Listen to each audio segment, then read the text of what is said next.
Hello guys, selamat pagi. So ada satu kereta ni saya sangat jarang promote sudah. Sebab kenapa? Stok dia memang kira limited sekarang. Yang inilah Proton Persona. So Proton Persona ni satu showroom kita tinggal satu unit sahaja. Proton Persona pun tengah hot sale tau. Okey. Kenapa dia hot sale? Satu, dia punya ruang besar. Okey. Second, dia pemanduan sangat selesa lah.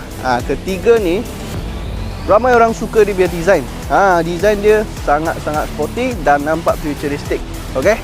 So untuk Proton Persona ni bulanan dia hanya 500 ke bawah sahaja. Sangat-sangat murah. Okey. So contoh macam ini, dia punya harga dalam 25k. Memang sangat-sangat murah sekarang. So no worries.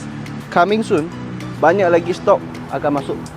Semua tengah siap-siap, tengah detailing, bersih-bersihkan . On the way memang banyak stok akan masuk. So untuk kawan-kawan nak cari bulanan 500 ke bawah punya, boleh cuba yang ni lah, Proton Persona. So kawan-kawan, kalau korang minat dengan Proton Persona, sila komen dekat bawah. Kita jumpa next review.